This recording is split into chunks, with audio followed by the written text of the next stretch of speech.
An autumn morning shrouded the suburban neighborhood in a soft mist, as if nature were intent on slowing down time.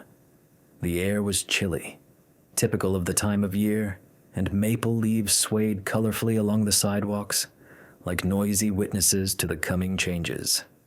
Evelyn Reed walked confidently down 415 Oakwood Avenue. A retiree of 73, with her silver hair neatly pulled back into a bun, she seemed invisible to many, but her eyes betrayed a wealth of experience and inner strength. Holding an oak cane with a brass handle, a memento of her late husband, she confidently made her way through the scattered leaves.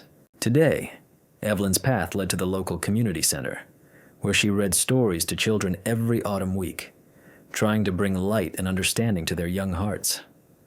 Sylvia Hester, the librarian and a close friend, was already waiting for her at the entrance, smiling and handing her a cup of hot tea. This ritual encounter charged Evelyn with calm and hope, a reminder that knowledge can be stronger than strength. Her eyes reflected a quiet determination, to show that age does not fetter the soul, but only adds fire to it. Meanwhile, a few blocks away, a group of teenagers strolled leisurely. At their head was Brandon Walker, a 17-year-old quarterback with dark hair and a confidence that bordered on defiance in his shoulders. His brown eyes sparkled with excitement, and his smile belied the calculating manipulator who saw others as tools for his own ends. Beside him walked Kai Parker, a stocky, edgy man with ash-blonde locks that gave him a sinister look. His pale eyes expressed the thrill of finding the weak, the fleeting pleasure of humiliating and dominating. Miles Jenkins brought up the rear, average in appearance but with an inner desire to maintain his place among these predators at any cost. The boys were in that mood where boredom and lust for power were intertwined in an intoxicating cocktail. Their movements became more wary when Brand's gaze met the shadow of an older woman walking along the sidewalk. The slight smile on his lips disappeared, giving way to a predatory siege. They slowed their pace, taking in Evelyn's helpless figure. The teen's body language instantly changed, from casual laziness to predatory concentration. Kai rubbed his hands together in anticipation, and Miles glanced around with undisguised nervousness, as if searching for witnesses. Coming closer, Brandon said calmly, like a trap closing with unflappable confidence, "Good morning, missus. The city law's on guard, isn't it? Protection from our side is not so expensive." His intonation contained a hint of challenge, causing Kai to chuckle and several tense glances from the onlookers. Evelyn, without breaking stride, answered calmly, as if measuring each word with the scales of justice. "What an interesting point of view. Tell me, what do you propose for protection?" The boys stopped in their tracks. "Just a donation so a woman of your kind can walk our neighborhood in peace," Miles added, his presence a subtle menace. Tension hung in the air, and Evelyn's eyes flashed with a familiar feeling, a cold, calculating rage, the mark of years on the bench. She looked at each of them carefully, reading between the lines the promises of violence that the boys tried to hide behind a mask of self-assurance. "What if I say no?" Her voice was quiet, but there was a steely determination in it. Brandon shrugged and glanced at Kai, who grinned, showing his teeth. "Accidents happen, missus, especially to those who think too highly of themselves." At this point, Evelyn internally remembered high-profile cases from the past, trials where such threats became a deadly reality for the elderly and defenseless. Controlling her inner anger, she pulled out her phone. At that moment, Miles tried to snatch the device away, causing a sudden collision. Evelyn, with the skill of decades, stepped back and brought her cane down on Brandon's wrist.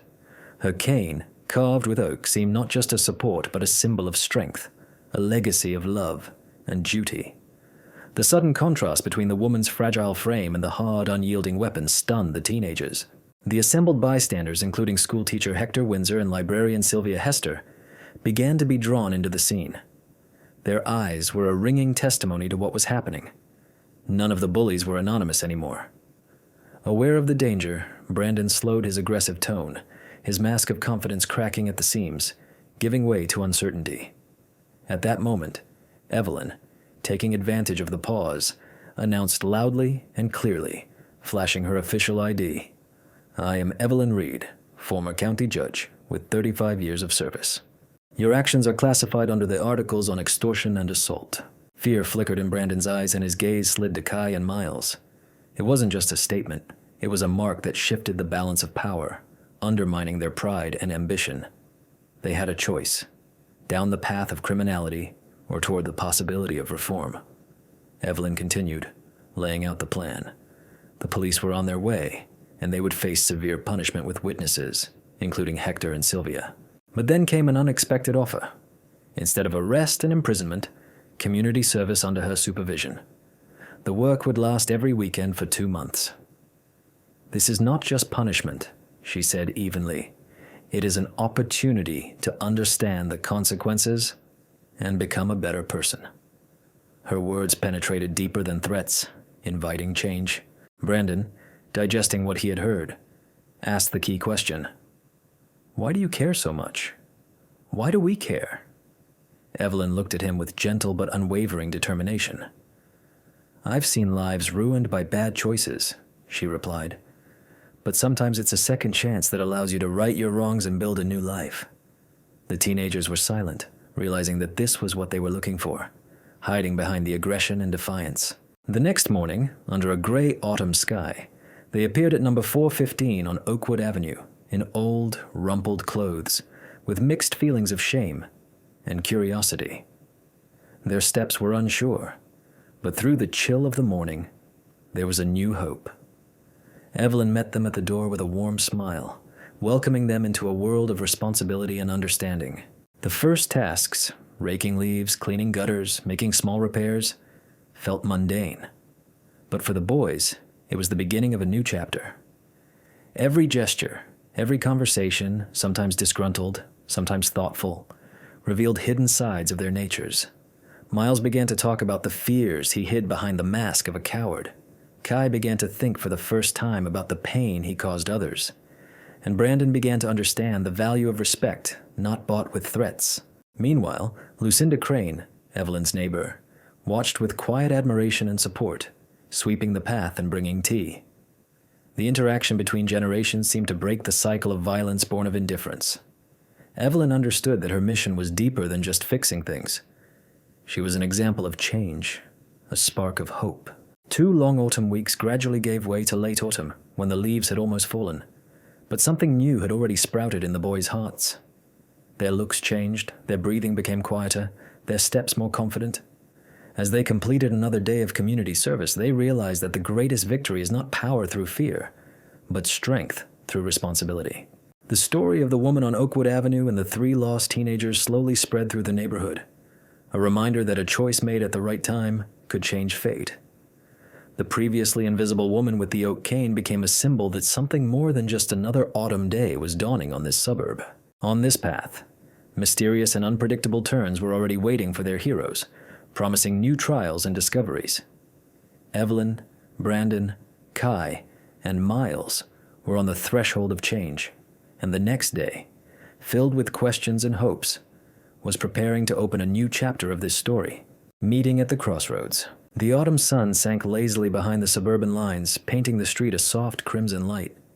Evelyn Reed, strolling leisurely along the sidewalk, felt the familiar rhythm of her steps, slow, deliberate, as if in dialogue with each leaf the wind touched. Her brass-handled cane gleamed in the last rays of the sun. The oak staff, a gift from her late husband, was both a support and a symbol of resilience, a fine line between kindness and fortitude.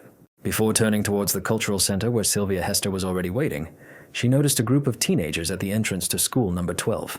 The 3 boys stood in the shade of the spreading maples, their postures relaxed but their movements tense, like predators on the hunt. Brandon Walker, tall and confident, kept his head slightly to one side, studying the passers-by, a cold glint in his brown eyes. Next to him, Kai Parker, lean and with a grin like the shadow of an old-time movie villain, kept his eyes on Evelyn's cane, which for him was a weakness that needed to be tested. Miles Jenkins, who seemed less bright, smiled crookedly, trying to maintain his importance in this triad, ready for any whim of Brandon and Kai in order to keep his place in the group. Evelyn knew these streets like the back of her hand, and as she became aware of the teenagers' presence, her body involuntarily tensed. Their gazes on her switched from carefree expectation to a precise, playful assessment game that would soon be revealed. Brandon stepped forward first, maintaining a facade of loyalty and respect, but there was a threat hidden in his words, carefully disguised as false politeness. "Good evening, Mrs. Reed," came the mocking tone. "You must have taken the wrong road, or perhaps you are simply lost in our neighborhood?" Evelyn, giving no reason to doubt herself, answered evenly and calmly, "I see that you know the area well. It is pleasant, especially when you teach me new things."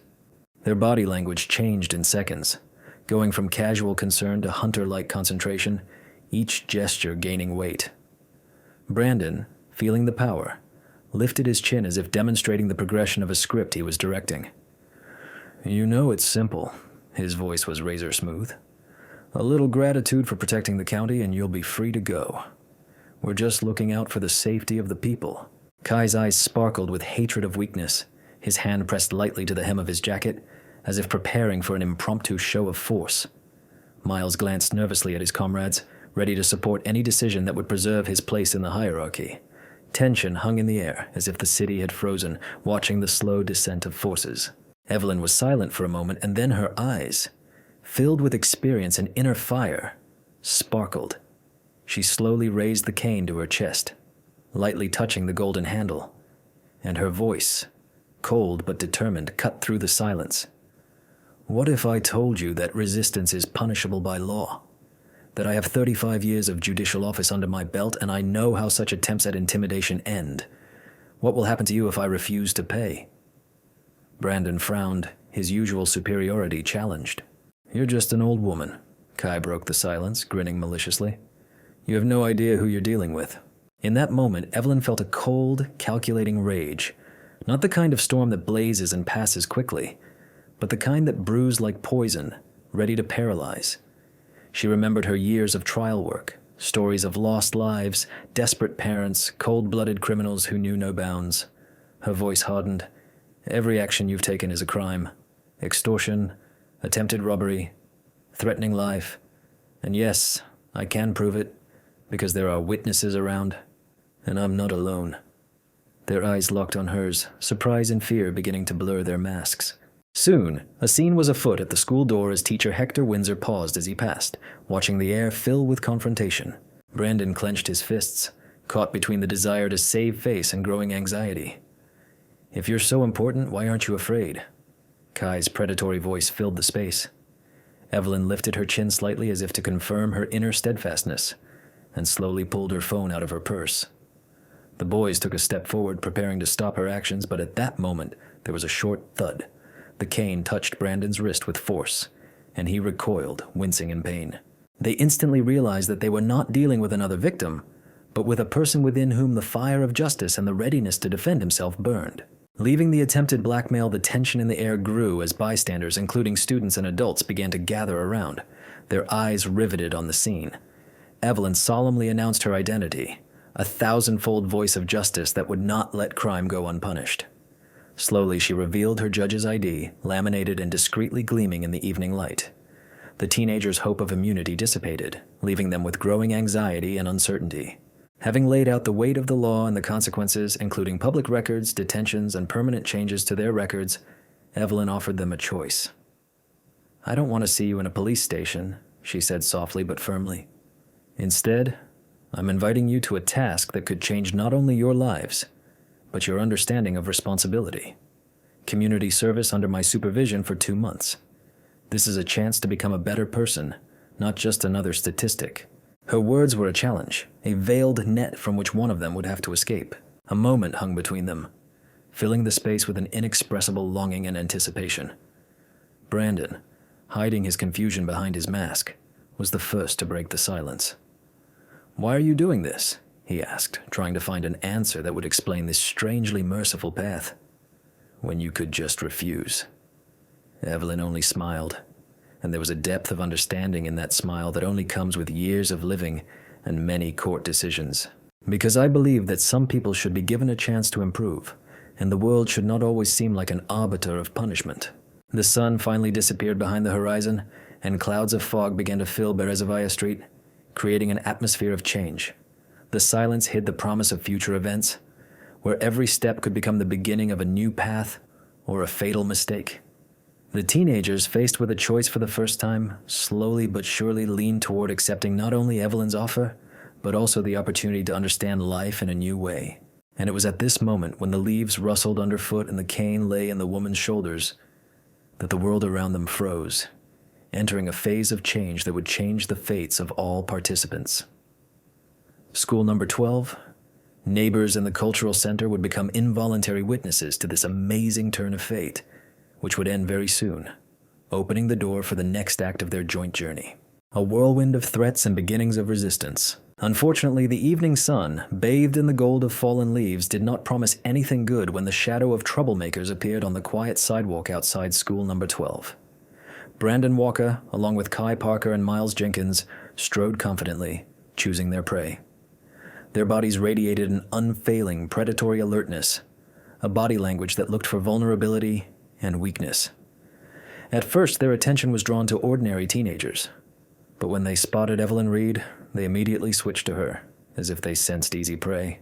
Evelyn, accustomed to her own invisibility, felt a gaze on her, but not detached, but as if suspended by a thread. The situation required the mobilization of inner strength. Her posture was not disturbed, despite the cane in her hand. She slowly turned her head, meeting Brandon's tenacious but politely penetrating gaze. His gestures changed. A smile with a hint of slyness, lips barely touching each other, as if holding back a lie. "Good evening, Mrs. Reed. We know where you live. We'll be close by, so maybe we should discuss a small tribute," he hissed, ironically using the phrase, "for protection." Kai, who had been grinning at the leader, stepped forward a little more than necessary, playing the provocateur. His eyes, cold as the morning mist, gleamed mischievously, ingratiatingly checking the woman's reaction. Meanwhile, Miles, a little distant but ready to support his friend's cause at any moment, clenched his fists. "It's just a local custom, you know. You don't want any trouble, do you?" Brandon said, and his voice was filled with a threat that should not be taken lightly. Evelyn felt a cold rush of something unknown run through her body, but it was neither fear nor confusion. She had faced similar aggression in the courtroom for years, only here and now it was more difficult. The player's personal space and age created a tense background. Her gaze remained calm, but determination flashed in it. "Are you saying that I should pay you for security?" she said quietly, as if throwing down a challenge. The conversation began to acquire sparks of tension, instantly saturated with a thin layer of taunts and omissions. "Pay or suffer the consequences," Brandon said, leaving no room for doubt, moving closer like a predator to its prey. Result was a hint that her age and vulnerability could be cruelly played with. "What exactly do you mean?" Her voice acquired a shade of icy calm, where experience and wisdom shone through. The guys paused for a moment, noticing that their previous confidence had wavered somewhat, and this irritated them the most. Kai was a reminder of the unpredictable danger, his cold eyes gleaming with ferocity. "You know, Granny, a lot of people have been here before. Not all of them survived." He smiled in what felt like an incongruous alarm bell. It felt like boundaries had been set. Miles, so afraid of losing his place, glanced nervously at Evelyn's extraordinary figure. At that moment, Hector Windsor, the school's teacher, walked past and tensed, noticing the threat forming. He glanced at Evelyn warningly, as if urging her to action. Evelyn steeled herself, remembering the cane her husband had given her. A sturdy oak tree with a brass handle, a symbol of their long life together and their unwavering spirit. She was not going to back down, despite the obvious danger. "Do you think I'm afraid? Believe me, I know the consequences of such behavior." The words sounded deep and firm, attracting the attention of random passers-by. She had seen boys like this many times in her 10 years in court, only much earlier, when she had been their judge. The threat of accidents did not remain just an empty phrase. Her voice carried the message of justice that could not be deceived. Brandon smirked, but the realization that his opponent was not a weak woman, but a man with considerable power and experience, paralyzed the hooligans' initiative. They began talking to each other, realizing that a simple extortion could end really badly for each of them. Lucinda Crane, Evelyn's neighbor, looked out the window at what was happening, sighed quietly and headed for the phone. The feeling of support and trust was important. The question of the limits of their impunity hung in the air. Brandon, who had been confident in the absolute freedom of his actions, now felt something contradictory, a mixture of fear and questionable respect. He allowed himself one last play on words. "It's time to understand who is in charge here, old judge." But these words ricocheted back to him with the very force of life, which was destined not to be broken. The dialogue became tense, like a taut string, and Evelyn's eyes burned with a fire that inspired respect and fear in the hooligans. Their usual jokes and mockery dried up, giving way to the possibility of real consequences. Passers-by became witnesses, and among them the expectation of disclosure was already growing. The street in front of the school took on the outlines of an arena, where in every movement one could sense the struggle not so much of bodies as of destinies.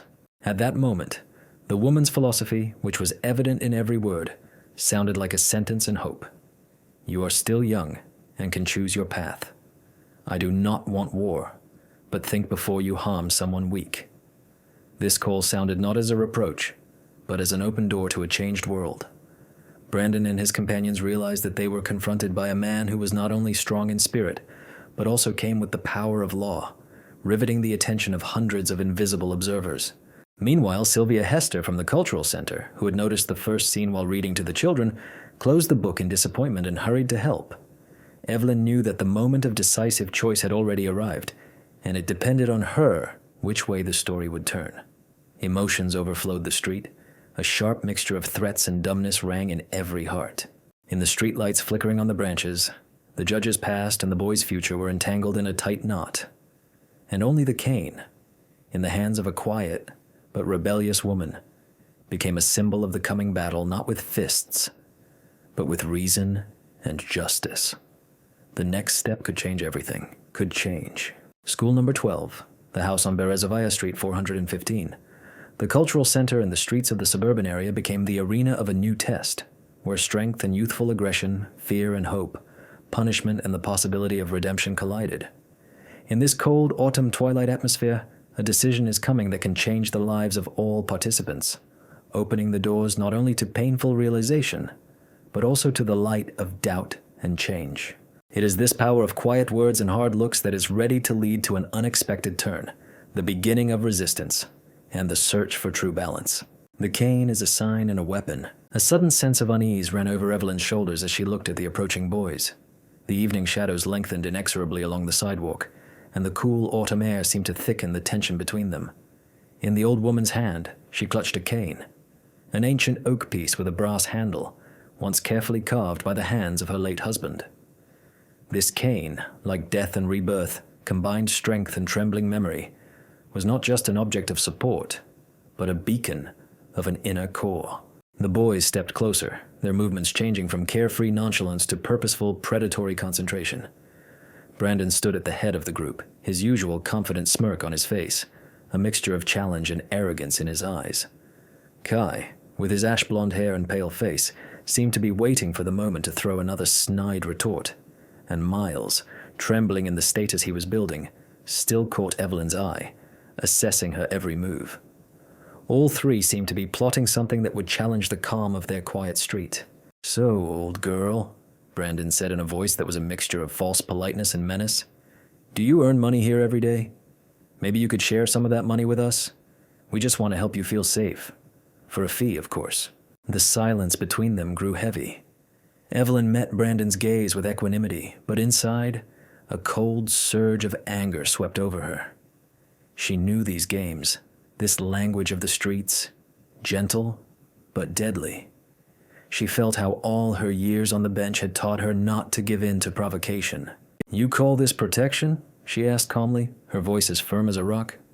"What happens if I refuse to pay? What are you prepared to do to an old woman on the street outside a school?" Brandon smirked, his gaze hardening, radiating a predatory threat. "There will be accidents that no one will notice. Is that okay with you?" A silhouette appeared behind them. It was Sylvia Hester, her light library bag slung over her shoulder, her eyes sparkling with worry. She paused, transfixed by the tragic dance of power and menace that was unfolding. Evelyn, seeing the help of her good friend, gained even more confidence. The opponent's hands trembled, the tension rising, Brandon stepped forward to catch Evelyn's eye. In response, she pulled out her phone from the inside pocket of her light coat, determination frozen in every movement. The boys rushed to stop her, the air filled with the rhythm of rapid danger. At the moment of impact, when Kai rushed to the side path, Evelyn skillfully used her cane. The brass handle thudded as she struck Brandon's wrist as it tried to snatch the phone from her. His jackal-like roar of pain filled the street, causing passers-by to stop and take notice. Miles, usually quiet, lurched back, his eyes momentarily showing the fear of losing his sacred place. The cane in Evelyn's hand was a storm of power born of years of experience, of days spent on and off the bench. Teacher Hector Windsor walked out of the school, interrupting his conversation with his students, and looked around. His broad, friendly face lit up with understanding of the situation and a willingness to support the woman everyone knew and respected. He took a deep breath of the evening air and stepped forward, preventing the atmosphere from becoming confrontational. "You are mistaken," he said loudly but calmly. "This is neither the right place nor the right time for your games. You see that she is not simply defenseless." Kai muttered something clearly provocative, but Evelyn raised her hand, stopping him. Her voice took on a new intensity. "Extortion, assault, attempted robbery. You know what kind of crimes these are and how severely they are punished. Now wait." She pulled out a brightly shiny judge's certificate from her bag, the product of 15 long years of service and 35 years of general legal practice. The light reflected off the surface of the metal like a beam of justice penetrating the darkness of pernicious behavior. The boys froze. A frisky glint in their eyes hung in the air, followed by a fragile fog of fear. Brandon fell silent, involuntarily realizing that this was not just an old woman, but a person with power and knowledge, capable of turning the tide of events and bringing the weight of the law to bear on their actions. The scene at 415 Birch Street transformed from a carefree drinking party on the sidewalk to a moment where the fate of young souls was being changed. Evelyn stepped forward, her eyes shining with determination. "You are offered a choice. You can wait for the police to arrive and face the full weight of the law. You know the record of your crimes, and the witnesses who are now watching your every move, or another path. Community service under my supervision, on my territory for 2 months, every Saturday and Sunday, for the purpose of your instruction and reformation." These words fell like a heavy word on the teenager's shoulders. Brandon grimaced. His voice was defiant, but already with notes of doubt. "And why, Judge, do you want to help us so much? Why?" Evelyn smiled, and the smile was warm and deep. "Because justice isn't always punishment. Sometimes it's a chance to see the light when a person is in the dark. Because each of us deserves a chance to improve. And I believe that you are capable of better things too." At that moment, time seemed to stand still, and the passers-by seemed to be suffocating from the tension. Hope was in the air, tightly intertwined with determination and fear. "Let's start small," she added without looking away, "and see if work can change your perception of the world." Like an arrow shot from a bow, the words hit the mark, echoing in the hearts of those who were on the verge of making a wrong move. Evelyn was already mentally preparing to lead them through this path, a path not of punishment, but of a different kind of lesson. Not far away, Lucinda Crane looked out the window of her house and sighed softly.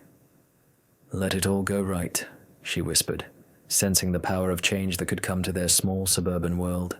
This wasn't just another street. This wasn't just another night. This was the beginning of a new chapter, not just for these young people, but for an entire community, where everyone could take responsibility for a better future. Gradually, the ringing of the mobile phone that Evelyn held carefully in her hand created a quiet background behind the action, pointing to the next moment of life's convulsions that awaited beyond the shadow of the last autumn leaves. The judge in exile and the new power. The air around school number 12, as if saturated with gray autumn clouds, became a witness to a collision that seemed to be in slow motion. Brandon Walker and his companions, Kai Parker and Miles Jenkins, already felt that the state of control was beginning to slip from their hands. They looked with intense distrust at Evelyn Reed, whose gaze remained cold and unwavering, as if behind it stood years of litigation and victories over unfavorable fates. The thin cane in Evelyn's hand, a gift from her late husband, was not just a support for her body, but a constant reminder of the strength that lies in fortitude and wisdom. Slowly, she pulled out her black leather-bound ID card from her purse. The brass insignia of the county courthouse gleamed coldly like a sign of supreme authority and responsibility. "My name is Evelyn Reed, and I have served 35 years as a county judge," she said in a clear, calm tone. "And I know that I punish those who cross the line of the law, but I also give them a chance to improve." Brandon leaned back, watching hungrily as the sudden change in his bravado turned to uncertain silence. His eyes, the same brown, desperately trying to maintain their old cool insolence, fluttered between the ID and to Evelyn's face. His cold skill wavered slightly with fear and doubt, forcing out a tense, false smile, but it was already unanswered. The air was filled with a viscous expectation. Kai, disgruntled and irritated, barely suppressed a grin that now seemed pointless in this tense moment. And Miles, languishing nearby, increasingly felt that his dominance within the group was fragile and shaky, and that there might be no turning back. The eyes of each young man changed, reflecting a mixture of fear, bitterness, and rare glimmers of doubt about the choices they were making. Evelyn stepped forward as if the distance between them was the boundary between the past and their choice of future. "I'll put my proposition bluntly. At this crossroads, you have two paths. One, wait for the police to come, face criminal charges for extortion, assault, and threats. There are more than enough witnesses here," she said firmly, but not without a hint of compassion. "The other is to take my proposition. Community service under my direction. On my territory. Not to shirk responsibility, but to take the path of change." Through the murmurs of the passers-by, including schoolteacher Hector Windsor, the local librarian and Evelyn's friend Sylvia Hester, and a friendly neighbor, Lucinda Crane, the group's tone was noticeably changing. The teachers shrugged involuntarily as the boys, seeing the other side of the law for the first time, not in the form of armed patrols or threats, were beginning to feel the gentleness of hope offered. Brandon, as if searching for a strong argument behind the word, finally spoke with noticeable doubt. "Why do you want to help? Why do you care? Why us?" His voice trembled a little, but there was a desire to know the truth in it. Evelyn laughed quietly, having managed to break the ice of mutual misunderstanding and show that there was no desire for a second in her decision to humiliate or break. "Because, Brandon, I've seen too many stories like this in my life. People make mistakes, sometimes terrible ones, and then they're not given the chance to do better. My work with the court has taught me that true justice isn't just a sentence. It's an opportunity to change yourself, to find light where there was darkness," she said, looking him straight in the eye. "It's a difficult and long road, but it's more important than any punishment." Miles and Kai exchanged glances, and the tension in their bodies eased slightly, giving way to internal struggles and doubts. Suddenly, a loud siren made everyone present jump. In the distance, they could already hear the approaching patrol, today introduced by Ryan Churchill, who looked at Evelyn with respect, confirming the seriousness of her words. "I have no desire to add to your karma, but I have no intention of backing down either," Evelyn continued, raising her cane, its brass handle reflecting the last rays of the setting sun. "The time to choose your path is here and now." Each word she spoke swept the space between the boys and the adults, reminding them that their fate was in their hands, not in their restless emotions or the random need for power. Kai exhaled defiantly, but the tension was not lost on his movements. Brandon, his shoulders suddenly looking a little smaller, stepped forward. "We agree to your offer, but only because let's see what we can get." The awkward honesty in his tone foreshadowed the beginning of a long internal transformation. Evelyn smiled, allowing herself for a moment a genuine warmth that had long since disappeared from her face in dangerous conflict situations. She extended her hand, hope in her eyes. "Then welcome to work. Prepare to walk a path that will change not only you, but those around you." Standing against the backdrop of a street where power and fear had recently played out, a new message was emerging. A story not about punishment, but about choice, leniency, and the discovery of the true power of justice that could be upheld without violence. And this was the first step. As voices and sharp steps of the police could be heard from the street, the stream of passers-by and schoolchildren slowly blurred, leaving space for the beginning of another story, a story of redemption, where Evelyn will become a guide for those who have forgotten what responsibility and respect mean. The moment froze in anticipation of the movement that would open the doors to the next day, continuing on to Berezovaya Street, house number 415. And now everyone who hears these events understands that work and compassion can bring back the lost, if only the eyes and hearts are open. A new deal and the first steps of change. The day after the difficult conversation, under the fallen leaves on Birch Street, the dreary morning finally arrived for the three teenagers. Brandon, Kai, and Miles approached Evelyn's house with quiet steps, as if trying not to wake the city. Their clothes had lost their former polish and provocative style. Worn jeans, old t-shirts, and rough sneakers reflected their inner turmoil. Brandon barely contained his irritation under his mask of imperturbability, while Kai and Miles scratched their eyes at the empty spaces of the yard, not daring to look into the eyes of the elderly woman who had now become their judge for the first time. It was not a stern matron who greeted them on the porch, but a woman with kind eyes and a wide open heart. Evelyn's thin smile seemed warmer than the morning sun through the thinning clouds. "Good morning," she said with gentle assurance. "I'm glad to see you here. I hope today's work will not seem so daunting."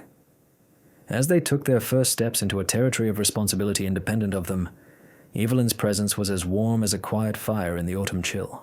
Neighbor Lucinda Crane looked out the window, smiled, and nodded, giving a silent sign of support. It took only a few minutes for the boys to feel the chill of realization. This was no ordinary punitive campaign, but an invitation to change. In Evelyn's front garden, there were piles of dry leaves waiting to be raked. Brandon picked up a rake, as if trying to hold a revolver in a controlled impulse. His movements were abrupt, the leader's habit of grouping himself in plain sight not leaving him even here.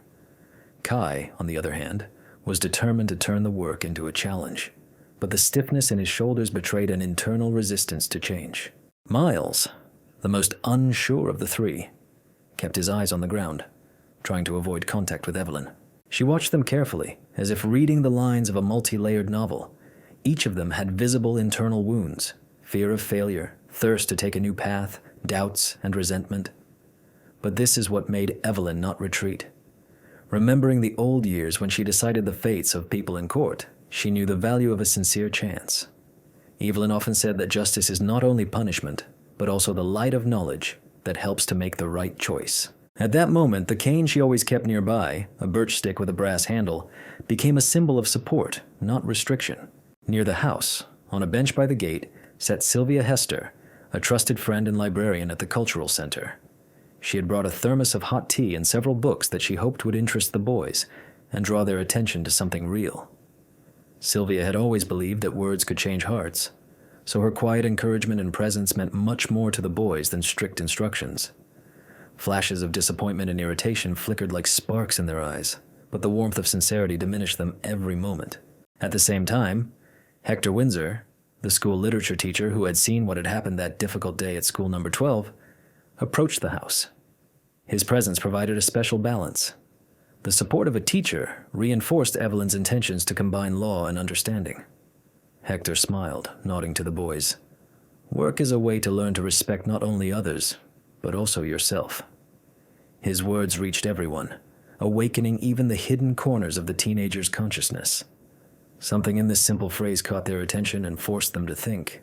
From the start, the mood varied from passivity and irritation to rare moments when two of the three would exchange short phrases. Evelyn watched without interfering, allowing the dialogue to take shape amid the silence of the rake and the rustling of leaves. Sometimes she would tell short stories from her own experience that would smoothly transition into life lessons. How patience once helped a sick child. How justice brings relief not only to the victim, but also to the guilty. Her voice was soft but firm, and gradually this effect changed the atmosphere. Kai, prone to provocation, tried to disrupt the rhythm and provoke conflict, choosing harsh words for his comrades and even allowing himself to mock Evelyn.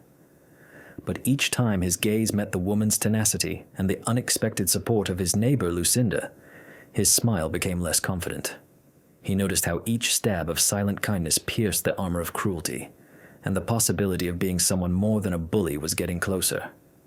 In this, a real internal battle was taking place, inevitable and revealing. Miles, although he was striving to successfully complete tasks to maintain his place in the group, sometimes stopped to listen to his own thoughts. The silence of his thoughts, realizing for the first time the value of small but sincere work, became louder.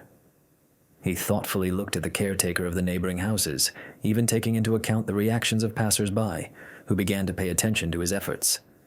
This created an invisible bridge between them, thereby breaking through the wall of alienation. While the boys worked, Lucinda would come every day with hot coffee or homemade pie, supporting them and seeing them not as criminals but as individuals deserving a second chance. Her warmth and sincere invitation to live differently became part of a daily routine in which the young people slowly learned to see more than just strength. They began to value responsibility and trust. It was the individual moments of kindness that became the building blocks of real change in each person's soul. One of the most important things for the kids was the realization that showing weakness and asking for help does not make a person less. Admitting mistakes and trying to correct them is the key to maturity and respect.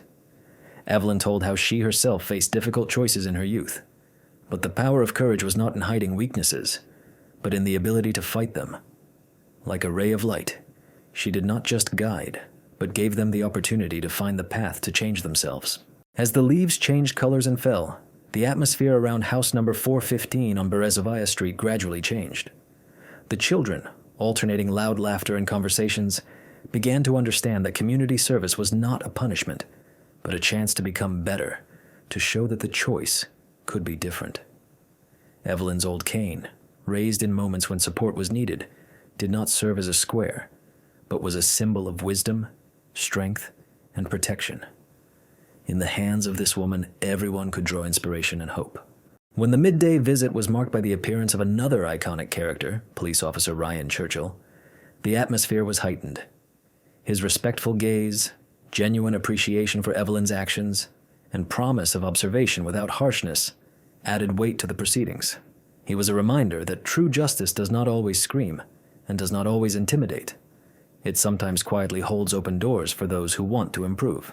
With each passerby who stopped with interest on the sidewalk, looking at the boys busy cleaning, the city's picture of familiar stereotypes changed. Their faces reflected anxiety and doubt, but glimmers of maturity were visible in their cloudy eyes. Time, like the fall of leaves, inexorably moved forward, turning protests into respect and loneliness into a community where everyone could become someone better than they were yesterday. It was at this moment that Evelyn felt that her mission would outlast the formal terms of public works. She understood that the greatest victory was not in coercion or defeat, but in finding a second wind, in awakening to honor and responsibility. Young people who had been enemies of order yesterday were now standing on the threshold of a new life, a life with choice, values, and perhaps hope. As the last rays of autumn sun rolled over the horizon, tired but with a new outlook on the future, the boys closed the gates of the house on Berezovaya Street. Evelyn and Lucinda said goodbye to them with words of encouragement and a promise to be there if the road turns out to be difficult. Despite all the obstacles ahead, this little story of change has already begun its journey through the streets and hearts of the district, reminding everyone of the power of hope and the possibility of changing the direction of your life. The door creaked quietly, taking the evening silence with it as the clouds of upcoming trials gathered on the horizon and a new chapter of their destiny opened. Work as a teacher of life. The leaves that covered the sidewalk on Birch Street in crimson patches rustled softly under the teenagers' feet. Brandon, Kai, and Miles stood at the edge of Evelyn's front lawn, seemingly pausing for a moment before a new challenge. Their work clothes seemed humiliating to them, but in those rusty shirts and worn jeans there was a spark of the unexpected, the first seeds of respect, however weak and uncertain. Evelyn met them at the door, her smile warm despite the chill of the morning air. In her hands she held an old broom and a rake, and behind her was the silhouette of the library of the Cultural Center, where tomorrow their next day together would begin. With each step into this transformed space, they left the previous reality, where fear and ridicule danced on the edges of their souls. At first glance, nothing foreshadowed changes. Miles, with his whole appearance striving to prove his importance and necessity, stealthily walked around the flower beds, trying not to attract unnecessary attention to himself. His gaze, sharp and slightly anxious, wandered from side to side, as if expecting new orders from Brandon. Then the leader of the group, tall and confident, tore the silence of the small courtyard with stern phrases, like a conductor giving signals with his gestures. His brown eyes showed no signs of weariness, but beneath the savagery was a subtle confusion, unable to predict how long this lesson would last. Kai, entrenched as a vicious guardian, looked at them with an ambiguous mockery that hid the fear of being vulnerable. His ash-blonde hair seemed lifeless, as if tinged with the cold of his own detachment. Sylvia Hester, who had so carefully organized this volunteer area at the community center, appeared on the porch with a cup of hot tea, carefully handing it to Miles. A brief smile of understanding passed between her and Evelyn. It was moments like these that gave hope that light could shine through the cruelty of a teenager's soul. They didn't have to talk for long. Things demanded action.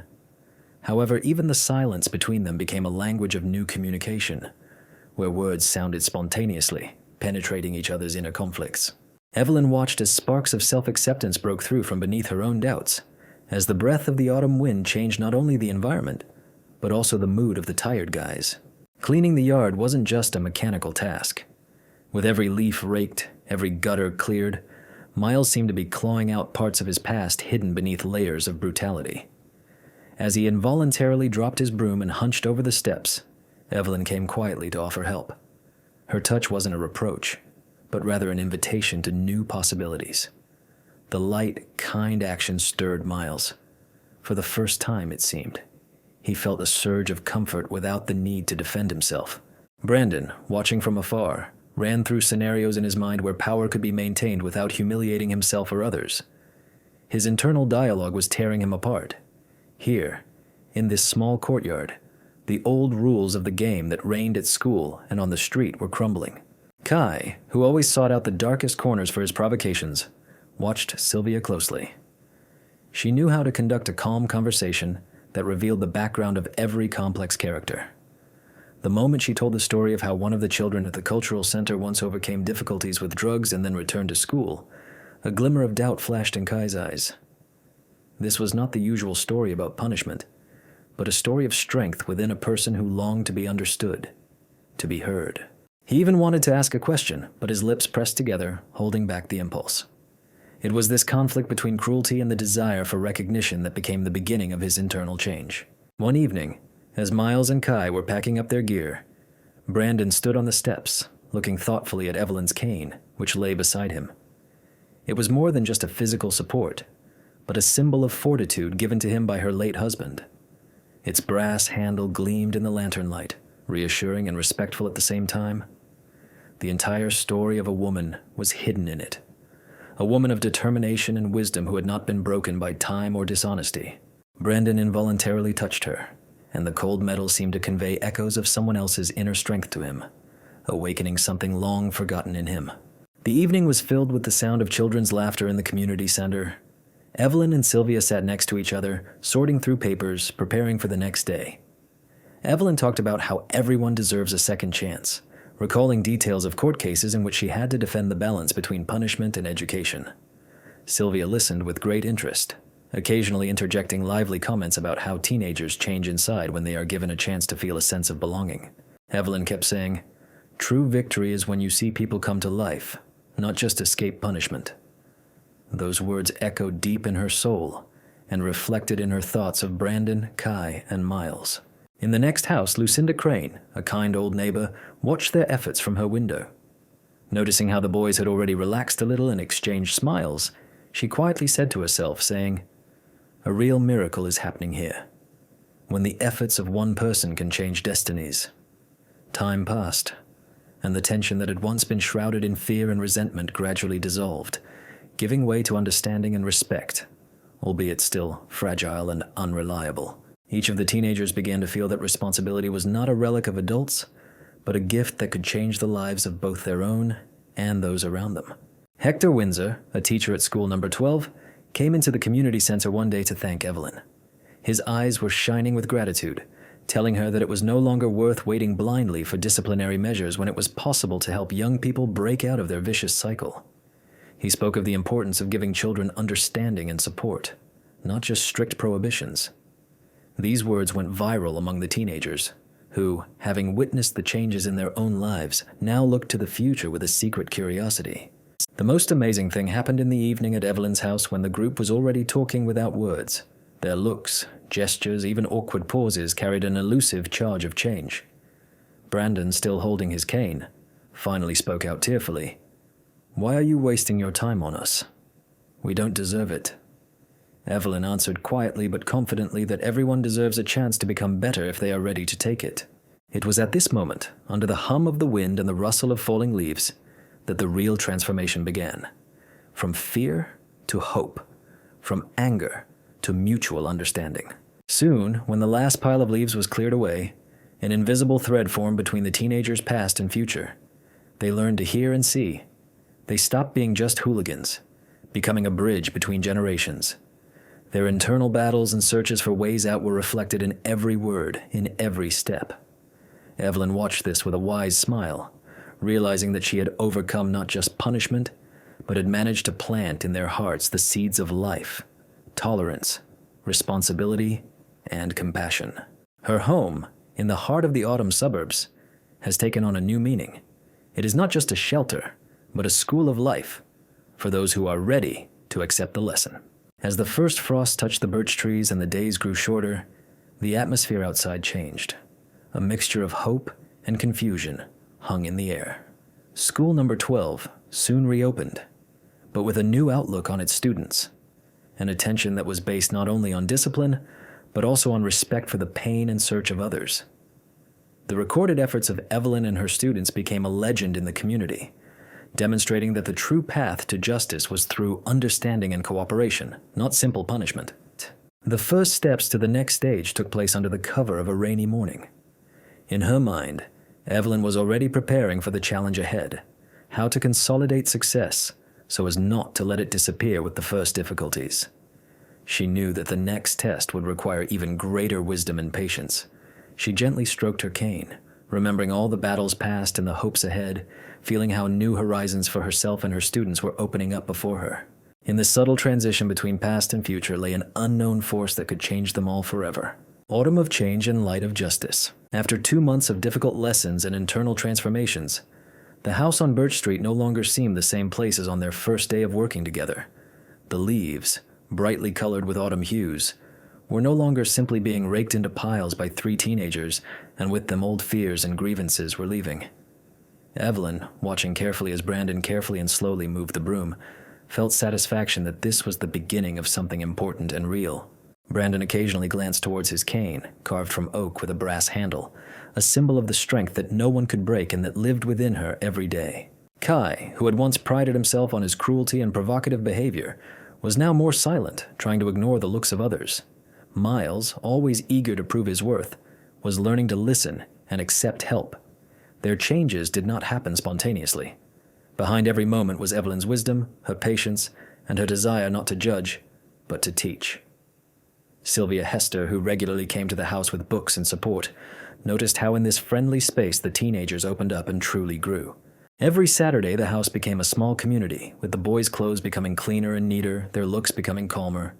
Their neighbor, Lucinda Crane, who tended her garden across the street, would often smile at them, nodding in support. Even Hector Windsor, the teacher at school number 12, would try to come in and talk to each of them, instilling a respect for their studies and their own abilities. Ryan Churchill himself, a police officer, visited Evelyn from time to find out how things were going, and did not hide his surprise at how unconventional and effective the atonement was. Among the many conversations that played out endlessly over the months, there was one particularly memorable exchange between Evelyn and Brand. He asked her one day, "Why did you say you were giving us a chance to be better? Wouldn't it have been easier to just hand us over to the authorities?" To which she responded quietly but decisively, "Because true strength doesn't come from hurting, it comes from helping others find their way and improve. Not all evil people are born that way. Sometimes people just make mistakes and they need someone to believe in their change." These words slowly but surely penetrated the souls of the guys, changing their motivation and views. Brandon increasingly wondered what was behind his actions, whether it was a lust for power or an unwillingness to face his fears. Kai, who was usually sarcastic, gradually discovered that there was a hidden desire to be recognized for something more than bullying. Miles, who was afraid of losing his place, found a firmness based on trust, not force or cunning. Each of these discoveries was accompanied by bitter realizations, but also became a point of support for new decisions. The last day of the program arrived unexpectedly quickly. Everyone gathered in Evelyn's yard where tools and bags of leaves had recently been scattered. The sunlight softly illuminated faces that no longer showed the bravura and fear of the law. Instead, they were filled with genuine smiles and something like hope for the future. Evelyn watched the teenagers, realizing that this time had changed not only them, but her as well. For some reason, it was in their changes that she saw with her own eyes the power of forgiveness and support. Lucinda, smiling carefully, approached them and handed them a pie prepared for the Last Supper, symbolizing the end of their journey together. Sylvia brought a book dedicated to the destinies of people who managed to change their life path. Hector reminded them that there will always be a need for someone to support the younger generation in difficult times. Ryan, not hiding his respect, noted that the law is only part of justice, and real justice is also in the ability to change. The conversations turned into warm conversations, where everyone could open up and share their fears, hopes, and plans. At that moment, Evelyn realized that the greatest victory was not punishment, but transformation. The boy's eyes were now turned to the future, toward opportunities to build rather than tear down, to make choices rather than follow the path of destruction. The experience was a lesson for all that true justice begins with a decision to believe in change. As the sun sank below the horizon, a soft wind rustled through the colorful leaves, as if to confirm what had been said. The story of how one woman could change the lives of 3 teenagers began to spread around the neighborhood, inspiring others not to be afraid to do what seemed impossible. The small house on Birch Street became a symbol of hope, a place where change became a reality through the power of blind compassion and strong character. Evelyn knew that this was not the end, but only the beginning of a new path, a path that she would still have to walk, perhaps as a mentor to others who found themselves at the crossroads of choice. Evening fell on the streets of the suburbs, and the city slowly fell asleep, keeping within itself the light born of the power of justice and forgiveness. This story lived on, passed on, reminding everyone that once a choice is made, it can be the beginning of great change.